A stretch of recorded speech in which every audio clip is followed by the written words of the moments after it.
Bien, entonces en la última clase hablamos sobre límites. Bueno, creo que todo fue la primera clase que tuvieron conmigo el viernes. Una compañera planteó un ejercicio sobre dominio de funciones, ¿listo? Y posterior a eso estudiamos el concepto de límite. El límite como una herramienta que nos permite saber cómo se comporta una función en puntos donde ya no está definida. Si por ejemplo aquí en el ejercicio 83, miren esta función de dos variables, no está definida en el origen, y entonces averiguamos por medio de un límite cómo se comporta ella en puntos cercanos al origen. ¿Listo? Y también nos ayuda a determinar la continuidad de una función en un punto, como veremos hoy. Bueno, entonces en esta primera sección de la reunión vamos a terminar de estudiar cómo calcular límites y cómo probar que un límite no existe. En caso de que uno busque el límite con algunas estrategias y no llegue a nada, no logre probar que el límite da un valor, entonces uno sospecha que el límite no existe. Entonces tenemos que considerar dos caminos donde el límite es diferente por cada camino y de esa forma concluir que el límite no existe. Y finalmente vamos a estudiar continuidad de una función en un punto. Bien. Y si alcanzamos ya, comenzamos a estudiar derivadas parciales. ¿Listo? Derivadas parciales. También aprovecho para recordarles que según el contenido programático del curso, esta semana tenemos el quiz 1.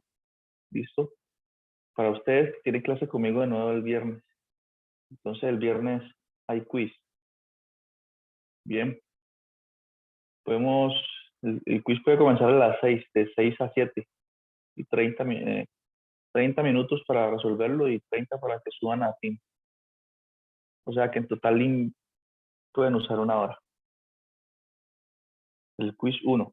Bien, porque eso es en la semana del 13 al 18. Es decir, en esta semana. Y los temas que incluirían sería lo que estudiamos hoy. ¿Sí?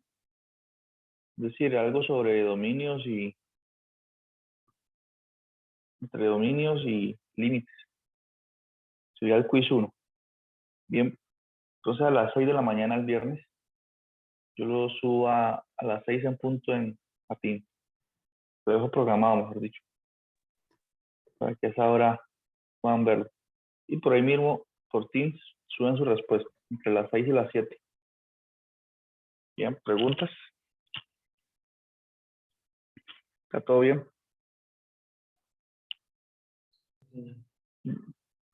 Bueno, entonces en ese ejercicio de determinar el comportamiento de una función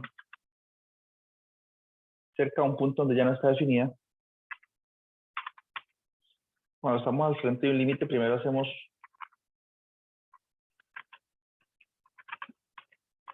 intentamos hacer sustitución directa. ¿Sí? Es decir, verificar si en efecto la función no está definida en el punto. Si eso no sirve, habíamos dicho entonces que debíamos factorizar, simplificar. Factorizar que los términos de las que definen la función, ¿no? Simplificar y volver al paso 1. Si no podemos factorizar, ¿sí? Entonces, ¿qué hacemos?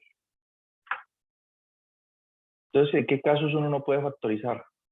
Fíjense en el siguiente límite. Por ejemplo, el límite cuando x ya tiende a 0, 0.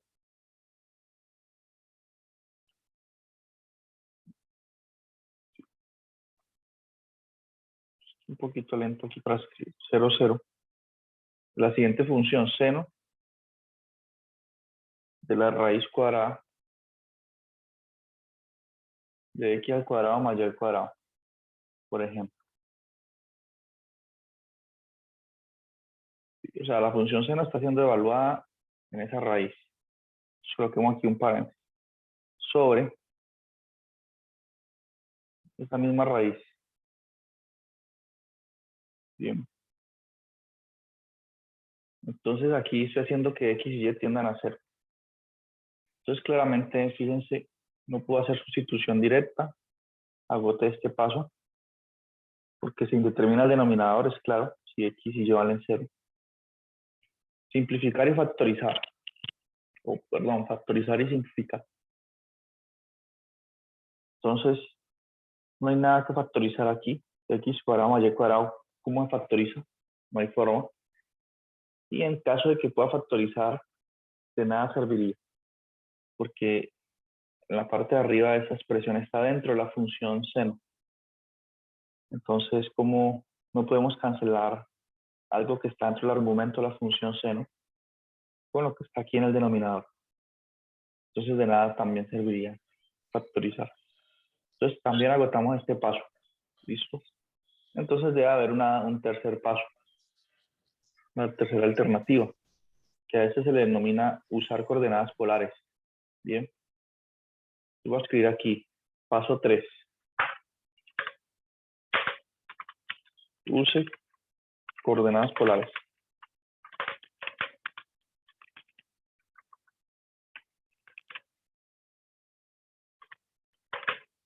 Entonces, ¿de qué trata eso de usar coordenadas polares?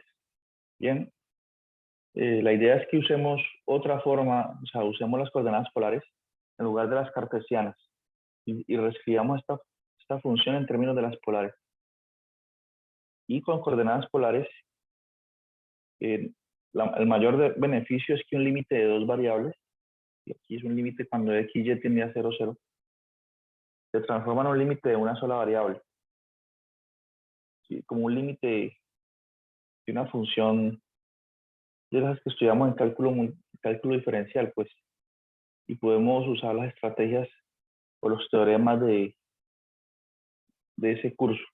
Sí, por ejemplo, uno de los teoremas más importantes para hallar límites es la regla del L'Hopital. Bien, entonces la idea es trasladar este límite a una variable y allí, en ese plano, usar las herramientas para hallar límites, especialmente la regla del L'Hopital. Bien, esa es la idea. Ahora, ¿de qué tratan las coordenadas polares? Como yo hablo de unas coordenadas polares aquí, ¿eso qué es? Pues veamos. Coordenadas polares. Bueno, aquí se me borró esto, coloquemos paso 3. Coordenadas polares. Entonces, lo que pasa es que un punto en el plano se puede referenciar de otra manera, se puede ubicar de otra forma. Y no solamente usando las coordenadas X y Y, sino que también podemos definir una coordenada radial y una coordenada de ángulo. Por ejemplo, miren, pensemos aquí en el eje Y, eje X, ¿sí? Consideremos un punto cualquiera que esté aquí en el plano y supongamos que ese punto tiene coordenada X y coordenada Y. ¿Listo? O sea, para ubicar este punto en el plano me tienen que dar sus coordenadas X, Y. Bueno, hasta ahí no hay problema, eso es lo que hemos hecho toda la vida, ¿no? Ubicar puntico en el plano, tiene que tener dos coordenadas. Sin embargo, fíjense que yo puedo definir el siguiente segmento, que va del punto al origen del plano. ¿Vieron? Entonces, cuando defino ese segmento amarillo, puedo preguntarme cuál es la longitud de ese segmento. Y cuál es el ángulo que se forma entre el segmento y el eje X. Este ángulo es un ángulo θ. ¿Listo? Entonces puedo decir que este punto está en coordenadas polares, las siguientes coordenadas, r, θ. R es la coordenada radial, r me está diciendo a qué distancia está el punto del origen, ¿sí? Porque la distancia del punto al origen es r, de hecho. La distancia de un punto a otro es la línea recta que los une y es la mínima distancia. No puede ser que la distancia del punto al origen sea esta curva, porque no se está optimizando, ¿no? Es la recta. Entonces, para ubicar un punto cualquiera, necesito saber la distancia a la que está el origen. Pero no me basta con saber la distancia porque, miren, Todos estos puntos están a la misma distancia. Si es una circunferencia de radio R, todos estos puntos de aquí sobre la circunferencia están a la misma distancia. Entonces, por eso me hace falta indicar el ángulo que se forma entre el segmento que une el punto con el origen y el eje X. Entonces, con el ángulo y la coordenada radial, ubico perfectamente cualquier punto. Bien. Y esos son las que se denominan las coordenadas polares. R, teta. Bien. Entonces, hasta el momento, ningún problema en entender esas coordenadas. Ahora la pregunta es, bueno, si yo tengo dos sistemas de referencia, el XY y el R, teta, ¿cómo se relacionan esos sistemas de referencia?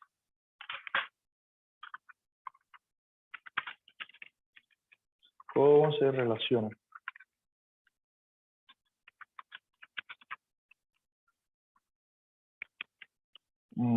¿Alguien se acuerda de esto de polares?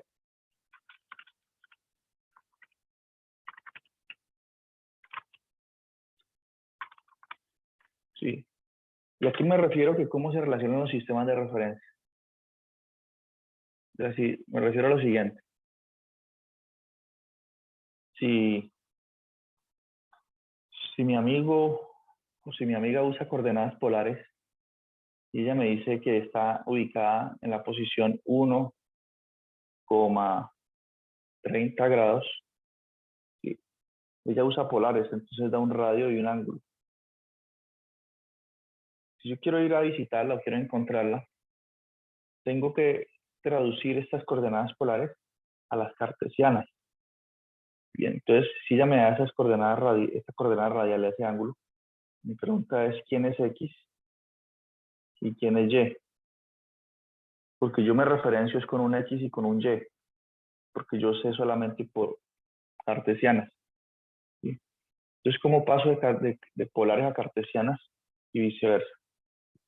A eso me refiero a lo que se llama, a eso me refiero con eso, cómo se relacionan. Algo así como cuando uno trabaja con vectores, creo. ¿Con vectores? Sí, sí. O Más bien sea, con trigonometría. eso, o sea, uno hallando como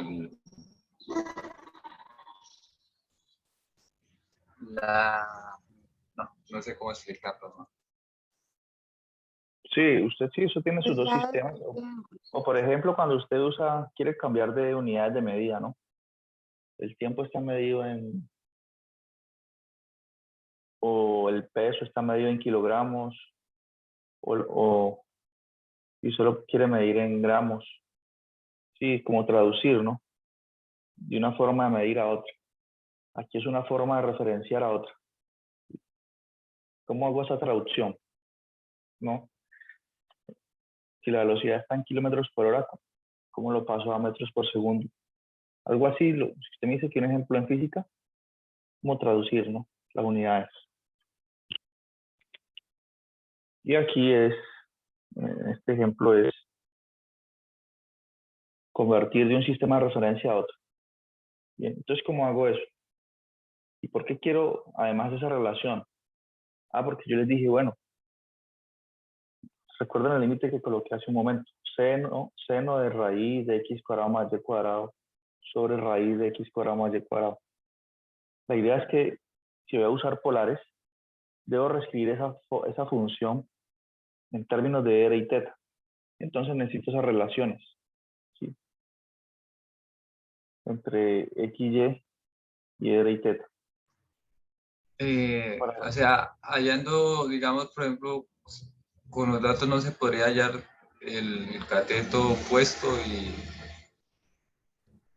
Sí, sí, exactamente.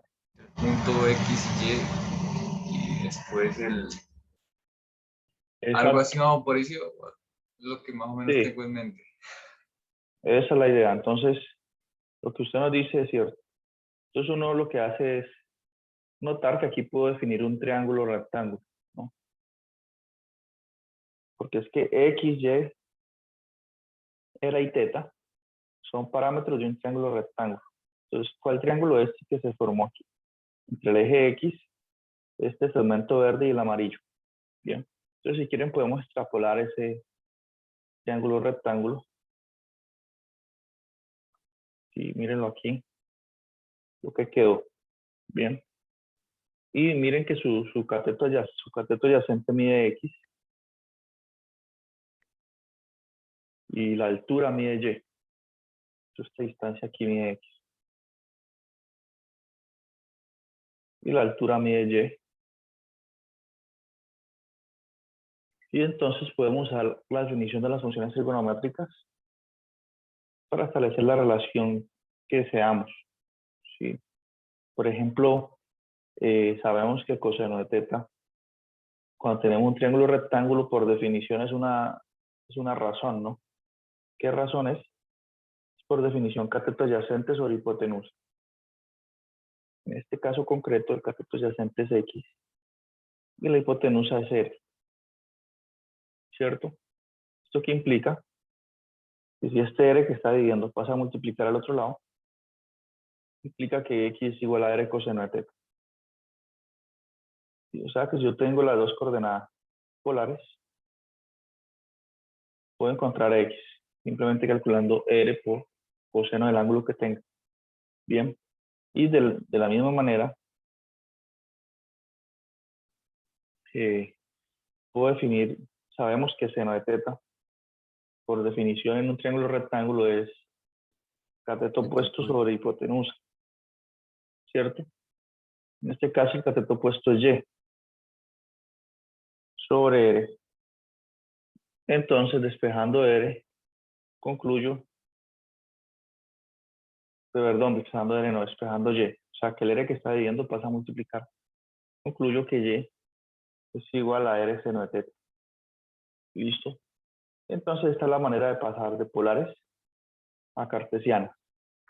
¿Sí? Lo que está en esta cajita es útil para eso. O mejor dicho, si yo tengo las coordenadas polares, el R y el teta, así encuentro X, Y. Entonces, esto es de polares.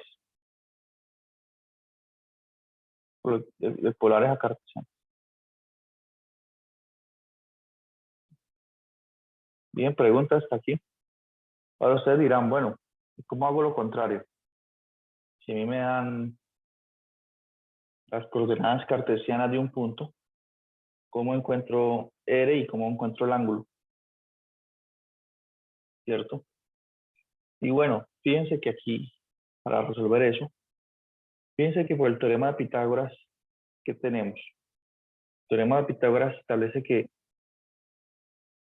la suma de los catetos al cuadrado de un triángulo rectángulo es igual a la hipotenusa al cuadrado. O sea que R cuadrado es igual a X cuadrado más Y cuadrado. ¿Sí o no? Que la hipotenusa es R. Bien, aquí me falta hacer una observación. Cuando definí la coordenada polar, el R es una distancia. Bien, la distancia del punto al origen.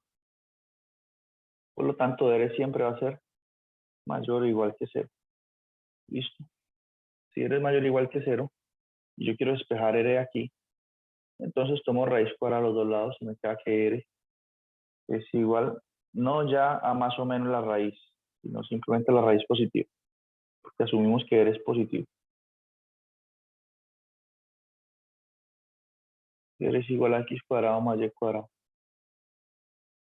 ¿Listo? Si R vale 0, ¿qué quiere decir eso? Pues que me estoy refiriendo a un punto que está en el origen, que la distancia del punto al origen es 0. Entonces es el mismo origen. Bien, entonces yo tengo las coordenadas cartesianas. Por medio de esta última relación aquí, encuentro R. Bien, ahora, ¿cómo encuentro el ángulo? Fácil, así. Nosotros sabemos que, por definición, tangente de teta, ¿cuánto es? En ese triángulo rectángulo. Tangente de teta es ¿qué razón? Es cateto opuesto sobre adyacente. ¿Cierto? Es Y sobre X. Y la función tangente tiene inversa. Entonces, aplicando la inversa de tangente a los dos lados, me queda que teta es igual a tangente a la menos 1 de y sobre x. ¿Listo? Entonces, de esta forma encuentro el ángulo si tengo y y x. Entonces, estas últimas dos igualdades nos ayudan a pasar de cartesianas a polares. Bien, y las de aquí, la primera cajita, de polares a cartesianas. ¿Listo? ¿Pregunta hasta aquí?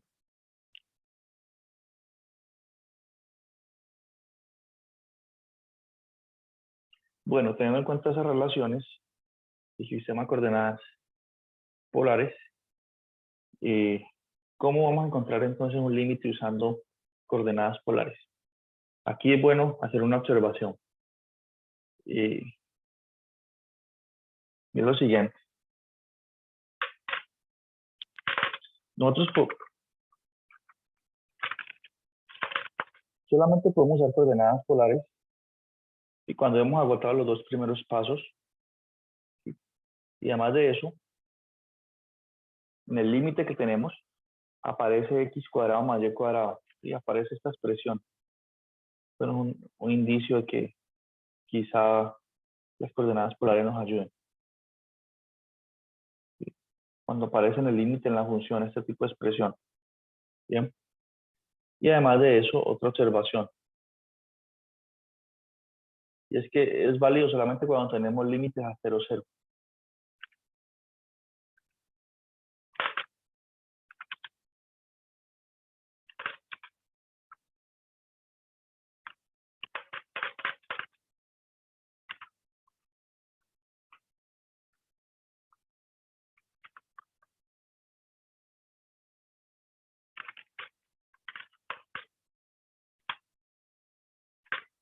¿Cómo así que cuando el límite es a 0, 0? Sí. O sea, x y y tienen que tender a 0, 0 en el límite. ¿Sí? Tiene que aparecer términos como x cuadrado más y cuadrado. Primera observación. Y lo otro es que tiene que ser un límite hacia el origen. ¿Sí? Solo en esas condiciones puedo usar polares. ¿Por qué esta restricción? Porque tiene que ser x y y tendiendo a 0, 0. Porque miren, si x y y tiende a 0, 0, por esta relación que está aquí,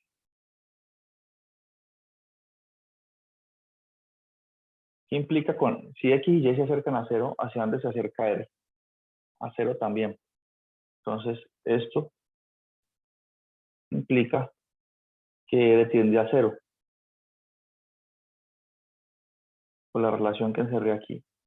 Y si r tiende a 0, si yo hago r tender a 0, x y y hacia dónde tiene que tender simultáneamente, a 0. Entonces es un bicondicional.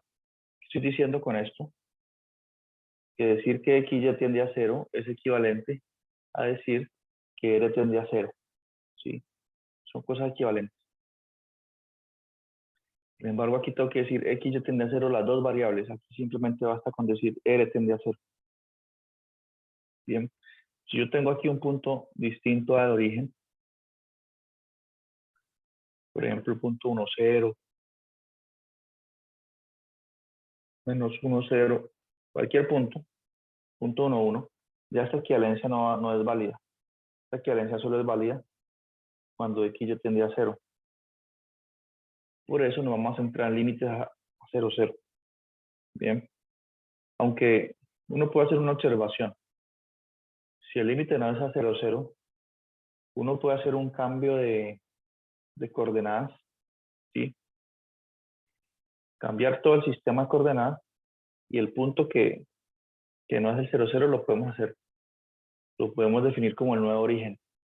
O sea, ¿a qué me refiero? Que en realidad siempre podemos usar polares, pero nos toca hacer un trabajo adicional y es cambiar el sistema de referencia. ¿Sí? No sé si ustedes han visto cómo cambiar de un sistema de referencia a otro, haciendo traslaciones. Pero nosotros no vamos a hacer eso. Los límites que nos aparezcan y que debamos usar polares ya están en 0, 0. Pero les doy este dato. Si yo tengo un punto que no es el origen, cualquier punto por aquí,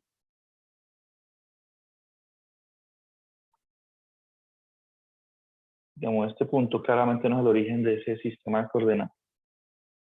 Entonces yo puedo definir un nuevo sistema de coordenadas donde él sí sea el origen. Un nuevo sistema de coordenadas, un eje Y saliendo de aquí.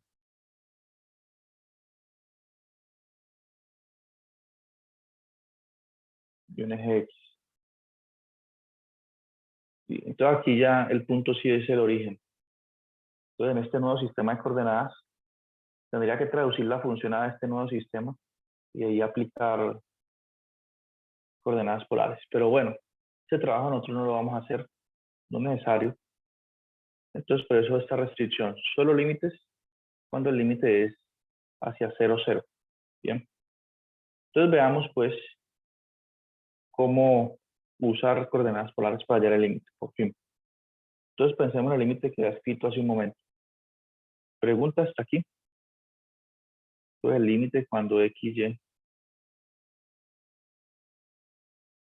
tiende a 0, 0 de esta función seno de raíz. Ya vimos que aquí los primeros dos pasos se agotaron.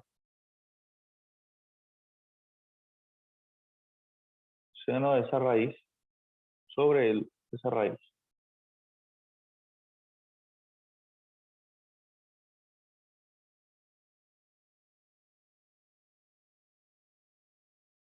Listo.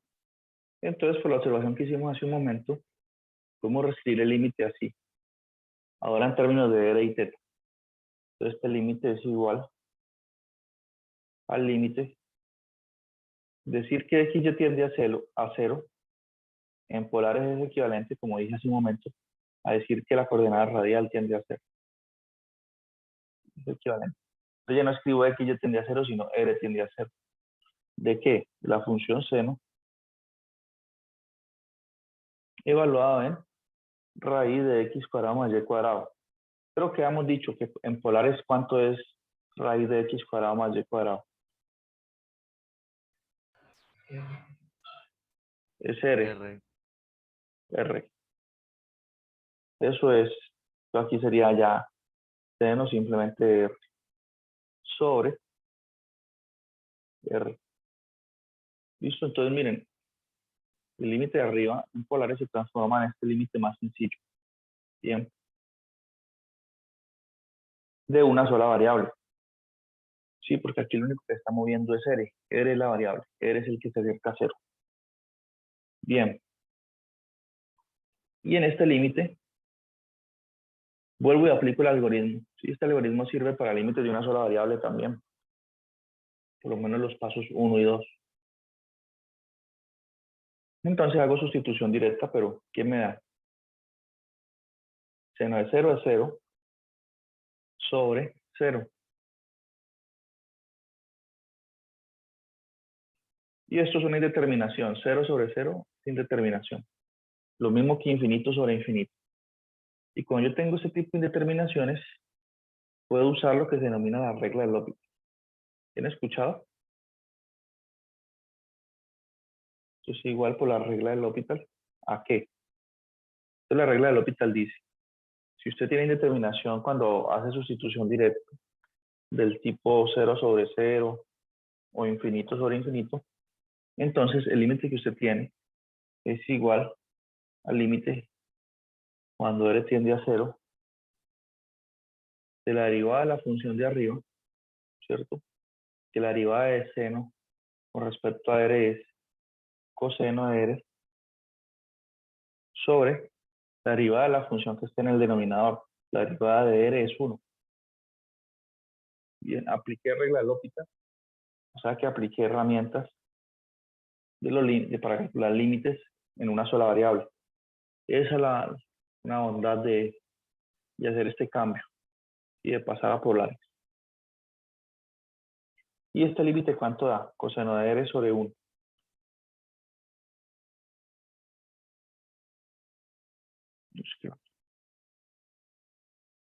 Coseno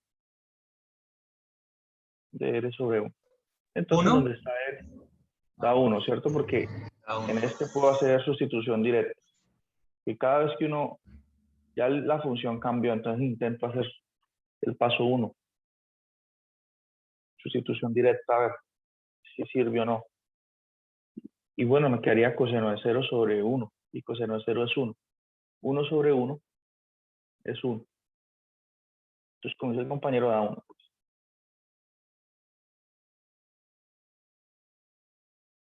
Igual a 1 dividido 1, que es 1. Entonces, de esa forma, uso polares y ya concluyo que el límite complicado acá en dos variables no es más que el simple 1. ¿Listo? Pregunta hasta aquí. En el uso de polares.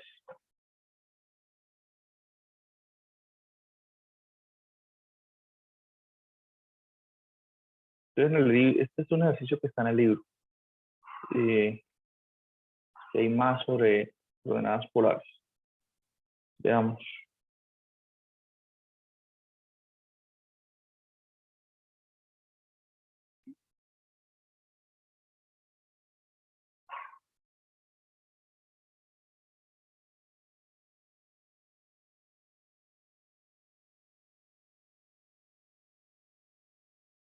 Por ejemplo, estos ejercicios del 59 al 62, nosotros acabamos de hacer el 59. ¿Listo? Ustedes ya pueden hacer los otros. Aquí dice, use las coordenadas polares y la regla del L'Hopital para encontrar el límite. Bien. Yo les envío unos ejercicios sugeridos. No sé si aquí habrá alguno de este conjunto. Pero ya se podría. ¿Listo? Y aquí también dice utiliza las coordenadas polares para hallar el límite. Sugerencia, tome x igual a r coseno de teta, y igual a r seno de teta. Y observar que cuando x ya tiende a 0, 0 implica que r tiende a 0. Bueno, eso ya se sabe. Eso es lo que acabamos de demostrar. Pero es que el libro no desarrolla la parte de coordenadas polares, sino que lo mete aquí en los ejercicios. Con esta sugerencia nomás.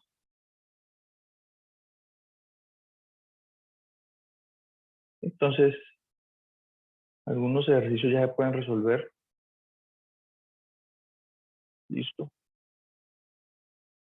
Por ejemplo, el 55 está como interesante. Y miren que en todos los casos aparece siempre este término. De x cuadrado más y cuadrado. ¿Cierto? Que ya sabemos que en polares eso es r a la 2. ¿No? Si quiere hagamos el otro ejemplo. El 55. Pregunta hasta aquí. Luego de que se finalice, ahorita les dejo un ejercicio sugerido. En las pausas que recuerden que esta llamada en Zoom dura 40 minutos. Entonces en las pausas podemos descansar o hacer un ejercicio. Yo les sugiero algún ejercicio del libro para que cuando vuelvan de la pausa lo revisemos entre todos. Por lo menos que tengan ese tiempo para pensar. Tratando de emular lo que uno hace en la clase presencial, ¿no? Que uno deja ejercicios durante la clase y ustedes van preguntando. Cada uno se acerca y pregunta. Esto casi uno no lo hace aquí, pero podemos implementarlo para que no sea una clase muy agotadora, sino que también tenga un espacio para ustedes practicar durante la misma clase. ¿Sí? Entonces, después de la pausa, ustedes pueden intentar resolver un ejercicio que yo les deje el libro. Cuando volvamos, ya ustedes preguntan.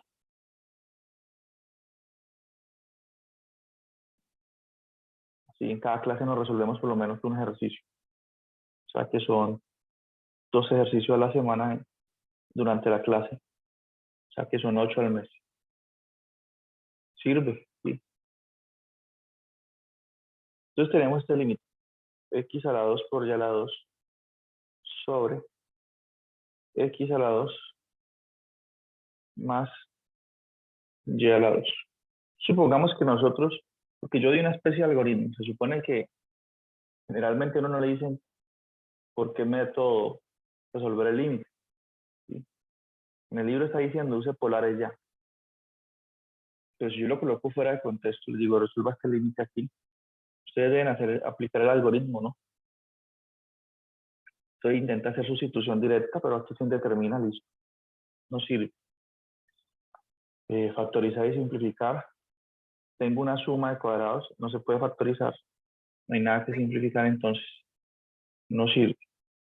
Entonces llega inmediatamente aquí. El límite tiende a 0, 0, sí, x ya tiende a 0, 0. Y aparece x cuadrado más y cuadrado. Son indicadores, pues, de que podemos usar polares.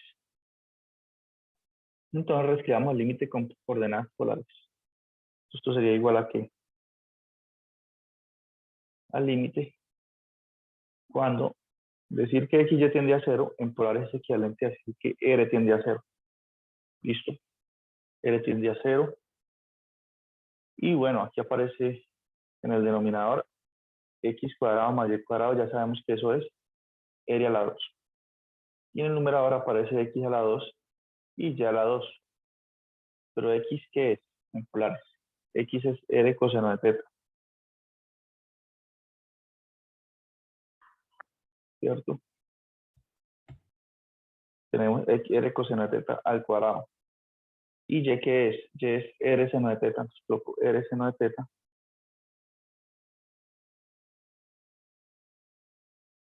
al cuadrado.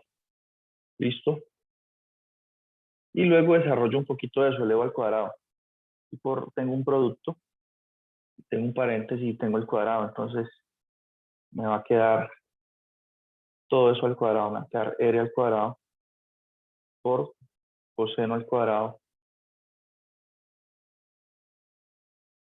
por otro r cuadrado por seno al cuadrado. Todo esto sobre r al cuadrado. ¿Sí? ¿Y qué pasa aquí? Un r cuadrado se cancela. Bien. ¿Y cuánto haría ese límite cuando r tiende a 0? ¿Puedo hacer sustitución directa, sí o no? Sí, Sí. porque ya eliminé el r cuadrado del denominador, que era el problemático. Entonces ya se canceló, quedó algo así. Entonces puedo hacer sustitución directa. 0 por coseno es 0, 0 por seno es 0 y todo da 0. Bien. Enseguida lo revolvemos sobre él. Ahorita que ustedes tienen una pausa, por favor, en la pausa piensen en el ejercicio 62. Enseguida les mando una foto si quieren. Durante la pausa, para que ustedes practiquen en la clase. Bien. Y ya continuamos. ¿Listo? Tómense un tiempito para intentar hacer el 62. Bien. Y si tienen dudas me preguntan apenas comencemos la otra sección. Y ya se va a cortar la llamada. ¿Listo? Profe, qué pena. ¿El ln es logaritmo? Sí, el logaritmo natural.